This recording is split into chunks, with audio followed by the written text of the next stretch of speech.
सरकार द्वारा किसानों के लिए 3 अध्यादेशों के खिलाफ किसानों के साथ साथ विभिन्न राजनीतिक पार्टियां भी प्रदर्शन कर रही हैं। उसी कड़ी में अकाली दल ने एनडीए से गठबंधन तोड़ लिया है, जिसको लेकर हरियाणा के गृह मंत्री अनिल विज ने कहा है कि यह बहुत पुराना गठबंधन है, कुछ गलतफहमी है जो जल्दी दूर कर ली जाएगी।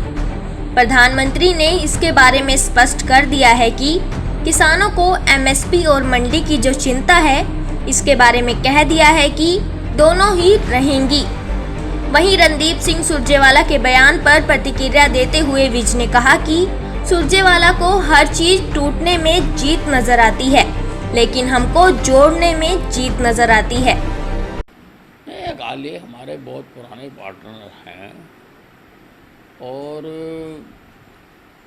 उनको भी किसी प्रकार से बिलों को समझने में कोई गलती लग रही है। बिलों में कोई गलती नहीं है। बिल किसान की बेहतरी के लिए बनाए गए हैं और वो तो सरकार के पार्टनर थे, वो तो बिलों को बनाने वाले थे। तो मुझे लगता है कि उनको जल्दी समझ आ जाएगी। कांग्रेस का कहना है कि नहीं, तो कांग्रेस ने खुद क्या किया? अगर उनको लगता है कि कुछ करना चाहिए तो उन्होंने क्या किया? कुछ भी नहीं। उनकी सरकारों ने क्या किया? कुछ भी नहीं। किसानों के समर्थन में कल कांग्रेस चंडीगढ़ में राज्यपाल को राष्ट्रपति के नाम ज्ञापन देने जा रही है, जिसको लेकर गृह मंत्री अनिल विज ने कांग्रेस पर तंज कसते हुए कहा कि कांग्रेस ने सारी जिंदगी पकी पकाई खाई है, अब उन्हें मौका मिला है तो वह विपक्ष की भूमिका अच्छी तरह से निभाए। विज ने कहा कि कांग्रेस जिन किसानों के कंधे पर रखकर बंदूक चला रहे थे, वो बंदूक अब नहीं चलेगी, क्योंकि किसानों को ये बात समझ आ गई है कि इस बिल में एक भी शब्द किसानों के खिलाफ नहीं है।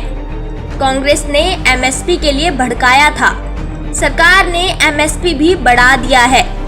कल मंडियों में खरीद भी शुरू हो गई है। अब तो कांग्रेस अपनी इज्जत बचाने के लिए इस तरह से प्रदर्शन कर रही है। करे ना, सारी जिंदगी इन्होंने पकी पकाई खाई है। अब अपोजिशन में काम करने का मौका आया और अपोजिशन पार्टियों का काम होता है तो करें प्रदर्शन। बाकी जिन किसानों के कंधे पे रख के ये बंदूक चला रहे थे, वो बंदूक नहीं चलेगी, क्योंकि किसानों को बात समझ आ गई कि इस बिल में एक भी शब्द किसानों के खिलाफ नहीं है। इन्होंने एमएसपी के लिए भड़काया था, एमएसपी बढ़ाकर सरकार ने घोषित कर दी और कल से परचेज होने जा रही है। इन्होंने कहा था मंडियां ख़त्म हो जाएंगी, वो भी ख़त्म नहीं हो रही हैं। अब तो ये अपनी इज्जत बचाने के लिए प्रदर्शन कर रहे हैं। मैंने बताया ना कि ये अपनी इज्जत बचाने के लिए इस प्रकार के बयान दे रहे हैं और हमले कर रहे हैं, क्योंकि किसान और मज़दूर समझ गया कि उनके साथ कुछ भी गलत नहीं हुआ है।